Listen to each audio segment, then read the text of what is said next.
Bonjour à tous, avec l'aide de Dieu, le Hayom Yom du 14e jour du mois de Shvat. Tout d'abord, le Rabbi nous dit qu'il faut étudier le Chumash du jour, le Télim du jour, le Tanya du jour. Puis, après avoir étudié le Chumash et le Télim Tanya, le Rabbi nous dit ça arrive l'heure de Mincha, l'heure de la prière de l'après-midi. La prière de l'après-midi, on ne dit pas Tachanun, on ne fait pas des confessions, vu que c'est la veille du 14e jour du mois de Shvat. Ce que je veux souligner en disant que le Rabbi nous dit d'abord d'étudier le Chumash, Télim Tanya, et après Mincha, on ne fait pas de confession, car nous verrons dans le Hayom Yom de demain, le 15e jour du mois de Shvat, que le Rabbi commence le Hayom Yom en disant on ne dit pas Tachanun, et après seulement on nous dit d'étudier le Chumash Télim et Tanya. En effet, la logique elle est qu'aujourd'hui, le 14e jour du mois de Shvat, le matin on dit Tachanun, après on étudie Chumash Télim Tanya, quand après ça arrive Mincha. En revanche, demain, tout Bishvat, dès le matin, on ne dit pas Tachanun. Puis le Rabbi nous ramène une longue lettre du Rabbi précédent. En vérité, il y a seulement un extrait d'une longue lettre du Rabbi précédent dans lequel il parle de l'importance de l'amour, aussi bien de l'amour entre les chassidim, d'un chassid l'un à l'autre, et ça on étudiera de manière plus précise dans le Hayom Yom du 26e jour du mois de Shvat. Mais dans le Hayom Yom d'aujourd'hui, ça parle de l'amour entre les chassidim et leur rabbi, et l'amour du rabbi au chassid. Dans la lettre originale, le rabbi précédent dit comment son père lui a dit, comment on voit l'importance et la grandeur de l'amour, tout simplement basé sur le principe que kol hagavo le mala mala, que nofel nofel mata mata yoter, que tout ce qui est encore plus haut, lorsqu'il tombe, il tombe encore plus bas. Alors on voit l'amour des choses quand ça arrive dans des choses tellement basses, à tel point que toutes les histoires qu'on n'a pas le droit de lire, c'est parce que c'est des histoires d'amour qui font descendre, rabaisser l'âme à un niveau très très bas et qui la rend impure.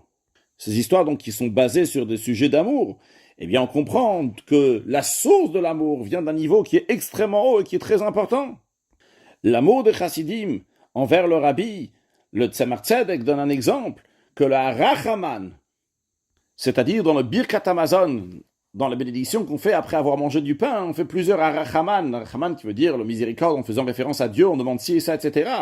Mais le Arachaman qu'un chassid il fait pour son rabbi en disant Arachaman yivarech et Adoneinu moreinu verabbeinu, que Dieu bénisse notre maître. Un Rachaman comme ça, rempli d'amour, de Moshe Eliyahu. Moshe Eliyahu c'était un chassid de la ville de Vitebsk, qui en connaissance était quelqu'un de moyen, ainsi que dans son travail, dans le service de Dieu en général. Mais il était un grand mekouchar, il était fortement attaché à son rabbi. Alors, Tzemar Tzedek, il a dit, un Rachaman comme ça fait des fruits extraordinaires là-haut, et ça s'exprime concrètement. D'ailleurs, dans cette lettre originale du rabbi précédent, notre rabbi a rajouté des notes en expliquant que le Rachaman, en effet, c'est ce qu'on vient de dire, c'est Rachaman yivarech et Adoneinu moreinu verabbeinu. De même, le rabbi a rajouté encore un deuxième point que les chassidim ont l'habitude de dire à la fin du Shmona Esrei, à la fin de la Hamida, aussi le verset du rabbi, c'est-à-dire chacun de nous a un prénom en hébreu qui commence avec une lettre et qui finit avec une lettre. Par exemple, Menachem, ça commence avec un mem, ça finit avec un mem. Donc il y a un verset qu'on dit à la fin de l'Hamida qui commence avec un mem et qui finit avec un mem. Eh bien, les chassidim ont l'habitude de dire le verset qui correspond au nom du rabbi. Et un troisième point, le rabbi ramène que les chassidim ont l'habitude de dire le Tehilim, le chapitre des psaumes qui correspond à l'année du rabbi. C'est-à-dire que lorsque quelqu'un est dans sa première année, ses parents ils vont dire le psaume numéro 1. Lorsqu'il est dans sa deuxième année, il va dire le psaume numéro 2. Lorsqu'il aura 20 ans, cette personne dira le psaume numéro 21. Alors les chassidim ont l'habitude de dire le psaume qui correspond aux années du rabbi. Toutes ces choses-là, c'est des manières que le chassid il exprime sa hitkashut, son attachement et son amour au rabbi.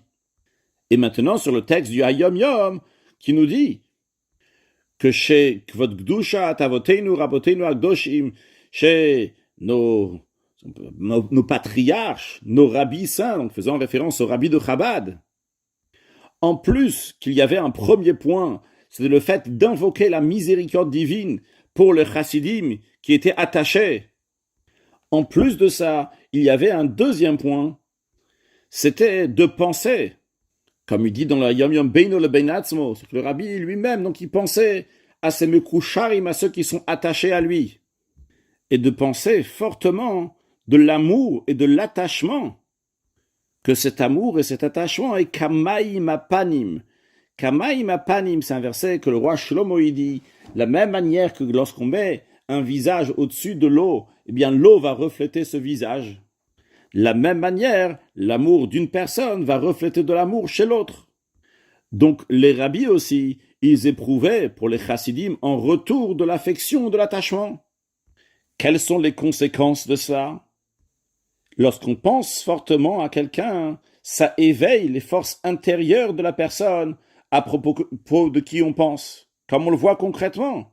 Quand lorsqu'on regarde fortement sur quelqu'un, même si ce quelqu'un ne voit pas qu'on est en train de le regarder, mais automatiquement, ça va attirer son regard, il va se retourner pour regarder. Pourquoi? Parce qu'un regard qui perçant éveille l'essence de l'âme.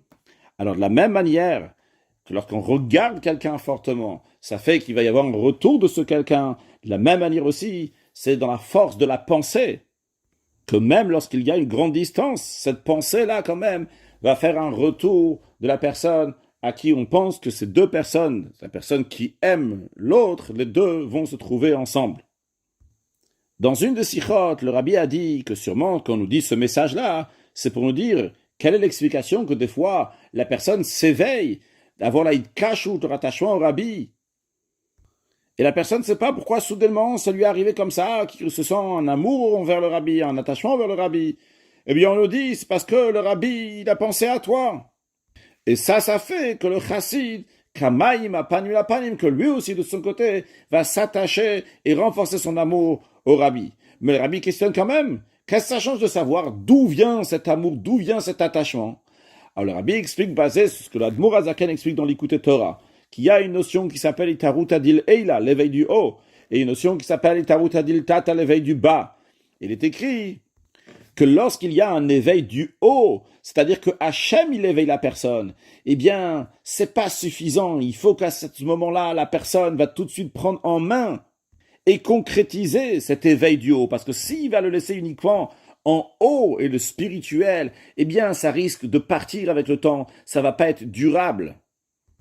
Alors la même chose dans notre contexte, lorsque quelqu'un, il a un éveil qui vient du haut, donc qui vient que le rabbi a pensé à lui.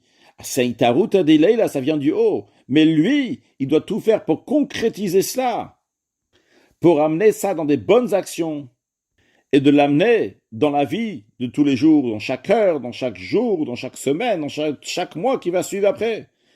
Et le rabbi dit là-bas, si c'est comme ça, lorsque l'aneshama, l'âme du tzaddik est dans le corps, à plus forte raison, après que le tzaddik a quitté le monde.